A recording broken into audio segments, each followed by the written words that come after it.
బాసర తెలంగాణ నిర్మల్ జిల్లాలోని ప్రసిద్ధమైన జ్ఞాన సరస్వతి దేవాలయానికి మా పిల్లలకి అక్షరాభ్యాసం చేయించడానికి వచ్చాం. మీరు చూస్తున్నది బాసరలోని గోదావరి స్నానఘట్టం. మా పాపకి 2.5 ఏళ్ళు. తన స్టోరీ బుక్లో చూసిన హార్స్ ఫస్ట్ టైం బయట కనిపించడంతో ఆశ్చర్యపోయి చూస్తుంది. మా బాబేమో అదేంట్రా హర్ష అని అడిగితే గాయ్ గాయ్ గాయ్ అంటున్నాడు.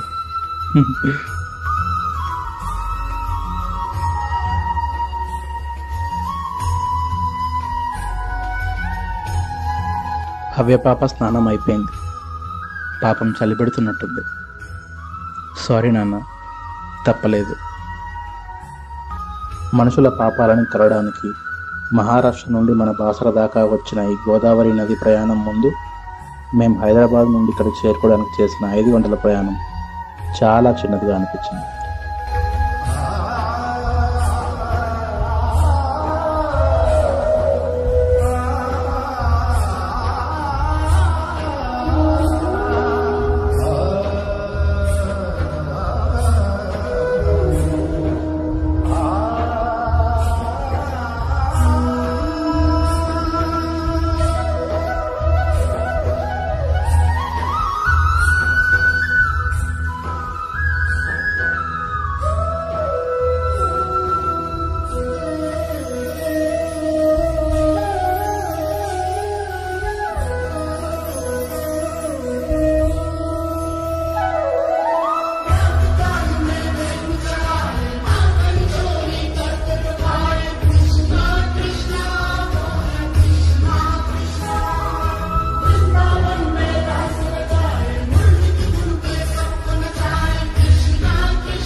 ఈ ప్రయాణం నిన్న ఉదయం మొదలైంది.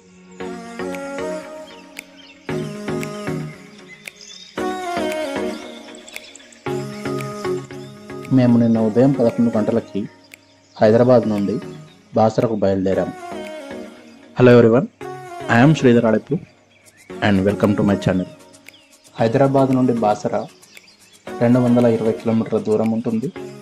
చేరుకోవడానికి సుమారు 4.5 గంటల టైం పడుతుంది. ఈరోజు మేడే, రేపు ఫ్రైడే, ఆ తర్వాత Saturday Sunday. Best time for a trip. మేము హైదరాబాద్ ఔటర్ రింగ్ రోడ్ దాటిన తర్వాత నేషనల్ హైవే 161 పై నుండి బాన్సువాడ మీదుగా బాసరకు వెళ్తున్నాము.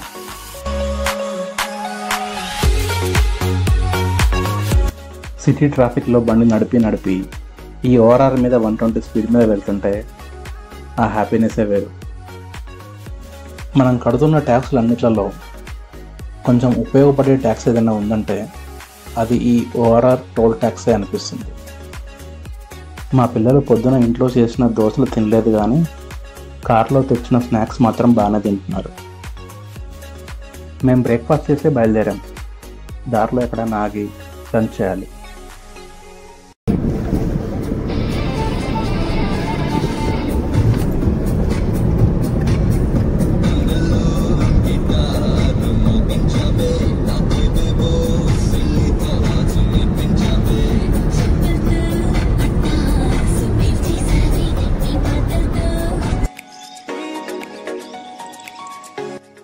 మధ్యాహ్నం 2 గంటలకి కార్ని ఒక చెట్టు కింద పార్క్ చేసి ఒక మంచి ప్లేస్ చూసుకొని లంచ్ చేసాం.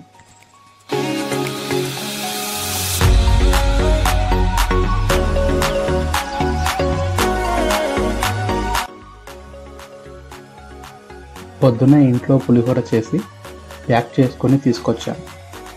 పిల్లలు ఇష్టంగా తింటారని.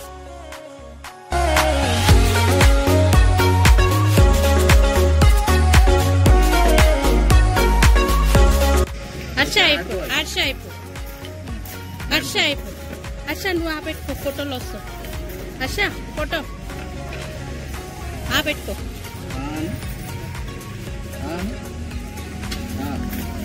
నువ్వు ఇక్కడనే లేక నువ్వు బాగా ఇంటికి కూడా రావు చేయకూడదు. ఇక్కడనే ఉంటుంది. అవి తీసుకుపోతావు.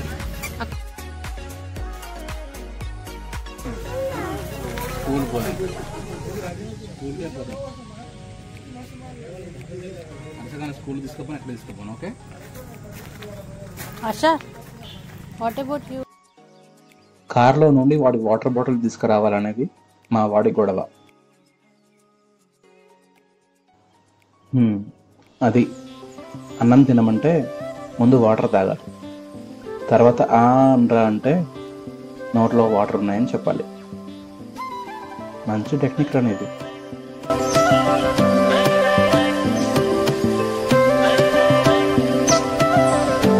మా వాడికి పులిహోరలో పల్లీలు పప్పులు ఏవి రాకూడదు.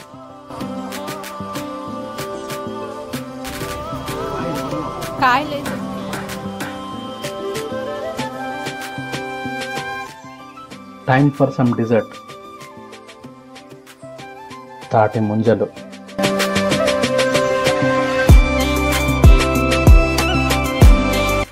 సాయంత్రం 4:30 గంటలకి బాసర చేరుకున్నాము.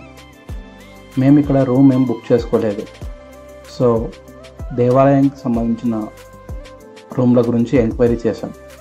బట్ అక్కడ అన్నీ ఫిల్ అయిపోయాయని చెప్పారు. బట్ లక్కీలీ ఇక్కడ అన్ని కమ్యూనిటీలకు చెందిన సత్రాలు అందుబాటులో ఉన్నాయి. ఇది బాసర పద్మశాలి నిత్యాన్నదాన సత్రము. ఎంక్వైరీ చేస్తే మా కోసమే అన్నట్లుగా ఒకే ఒక డబల్ బెడ్ ఏసీ రూమ్ ఉందని చెప్పారు. మేము అది తీసుకున్నాం. అవి హాయ్ చెప్పరాదు. హర్ష హాయ్ చెప్పరాదు. ఈ బిల్డింగ్ ప్రస్తుతం అండర్ కన్స్ట్రక్షన్లో ఉంది. 2 ఫ్లోర్స్ నుంచి 5 ఫ్లోర్స్కి అప్గ్రేడ్ చేస్తున్నారు. సో కొంచెం అడ్జస్ట్ కావాలి. రూమ్ బాగానే ఉంది. 1600 రూపీస్ ఛార్జ్ చేశారు. భోజనం ఇక్కడే. రూమ్ నీట్గానే స్పేషియస్గా ఉంది అండ్ ఏసీ పనిచేస్తుంది. 2 అటాచ్డ్ వాష్రూమ్స్ ఉన్నాయి. గీజర్ పనిచేస్తుంది. హాట్ వాటర్ వస్తున్నాయి. చుట్టూ పొలాలతో చల్లగానే ఉంది. ఆన్లైన్ బుకింగ్ సదుపాయం ప్రస్తుతం లేదు. ఫోన్ చేసి రూమ్ బుక్ చేసుకోవచ్చు. కాంటాక్ట్ నెంబర్ డిస్క్రిప్షన్లో ఇస్తాను. అవసరం ఉంటే చూడండి. టెంపుల్కి వెళ్ళి దర్శనం చేసుకొని రేపటి అక్షరాభ్యాసం కోసం వివరాలు కనుక్కొని సత్రంలో భోంచేసి త్వరగా పడుకున్నాం. పొద్దున్న లేవాలి కదా.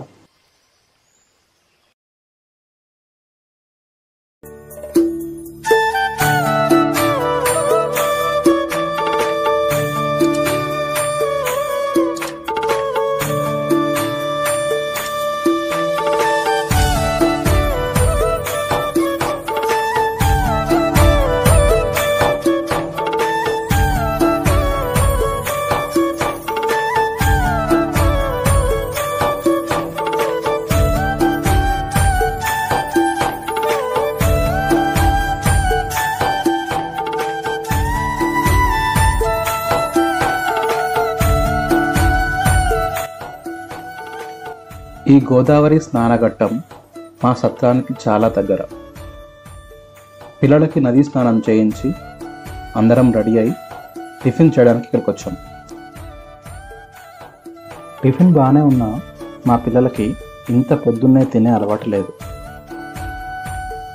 హోటల్లో ఉన్న ప్రతి ఐటెం ఒక్కో ప్లేట్ ఆర్డర్ చేసినా కూడా ఒక్క ఐటెం కూడా నోట్లో పెట్టుకోకపోవడమే మా పిల్లల స్పెషాలిటీ. మార్నింగ్ కంటే ఇప్పుడు క్రౌడ్ చాలా పెరిగింది. బోటింగ్ కూడా స్టార్ట్ అయింది. నదిలోకి దిగలేని వారు స్నానం చేయడం కోసం పైపులు కూడా అమర్చబడ్డాయి.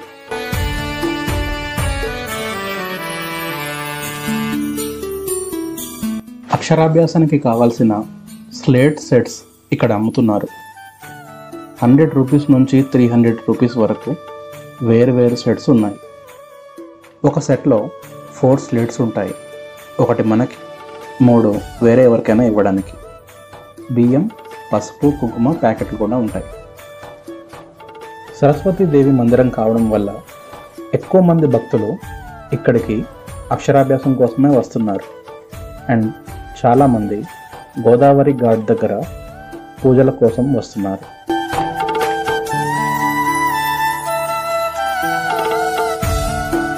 టైం అవుతుంది, మా వాళ్ళ షాపింగ్ ఇంకా అవ్వలేదు అనుకుంటా. ఈ బబుల్స్ టాయ్ లోపల ఉన్న లిక్విడ్ ఎక్కడ మింగేస్తారేమో అని మేము పిల్లలకు అసలు కొనివ్వము. కానీ ఈరోజు మా వాడు అసలు వదిలేలేడు. సో ఇష్టం లేకపోయినా కొనివ్వాల్సి వచ్చింది.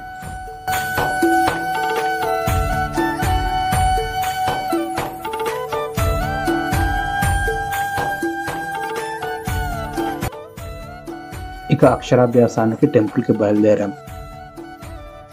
ఇక్కడ అక్షరాభ్యాసానికి 2 రకాల టికెట్లు ఉన్నాయి. 1000 rupees and 200 rupees tickets. 1000 rupees దాంట్లో గర్భగుడిలో అక్షరాభ్యాసం చేయిస్తారు. 200 రూపీస్ దాంట్లో గుడి బయట వేరే మండపంలో చేయిస్తారు. మేము 1000 రూపీస్ టికెట్స్ 2 తీసుకున్నాము అండ్ క్యూలో నిల్చున్నాము.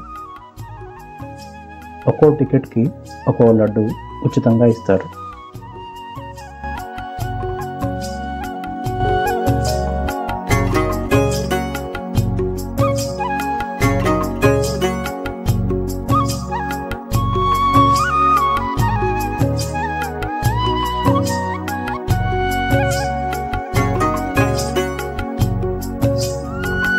టెంపుల్లోకి మొబైల్ ఫోన్స్ అలౌడ్ లేదు.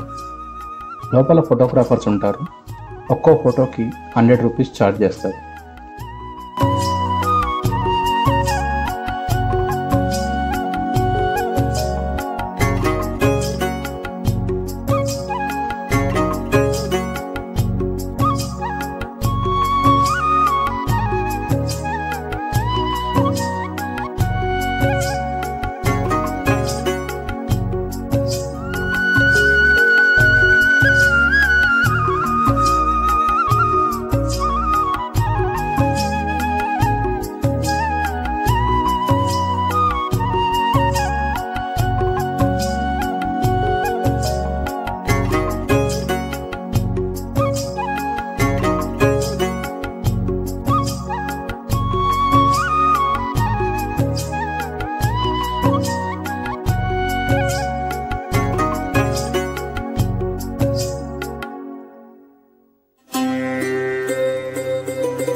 ఈరోజు మే 2వ తారీఖు, అమ్మవారికి ఎంతో ఇష్టమైన శుక్రవారం, పంచమి, జగద్గురు ఆదిశంకరాచార్యుల వారి జయంతి. ఇంత మంచి రోజు మా పిల్లలకి అక్షరాభ్యాసం చేయడం చాలా ఆనందంగా ఉంది. విద్య అందరికీ అవసరం. విద్య లేనివాడు వింత పశువు అన్నారు. అక్షరాభ్యాసం చేస్తేనే మనకు చదువు వస్తుందా? మనందరికీ చేయించకపోయినా మనం బాగా చదువుకోలేదా అని వాదించే వారికి నాది ఒకటే సమాధానం. మనందరం పిల్లలకి ప్రతి సంవత్సరం పుట్టినరోజు ఎంతో ఘనంగా చేయాలనుకుంటాం. అలా చేస్తే వాళ్ళకి మంచి జరుగుతుందని ఏ పుస్తకాల్లోనూ రాయలేదు, అయినా చేస్తున్నాం. మరి మన శాస్త్రాల్లో ఈ అక్షరాభ్యాసం గురించి ఇంత గొప్పగా రాసినప్పుడు మన కోసం, మన పిల్లల కోసం చేస్తే తప్పేంటి? దాన్ని ఒక సంబరంగా జరుపుకుంటే తప్పేంటి?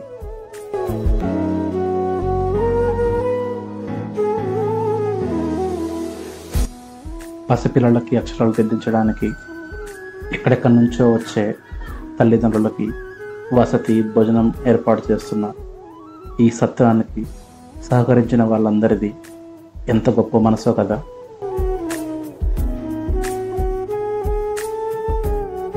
అమ్మ ఒడి తప్ప గుడి, బడి అంటే తెలియని ఈ పసిపాప రేపటి నుంచి అక్షరాలు నేర్చుకుంటుంది, చదువుతుంది, రాస్తుంది, ప్రపంచాన్ని చూస్తుంది.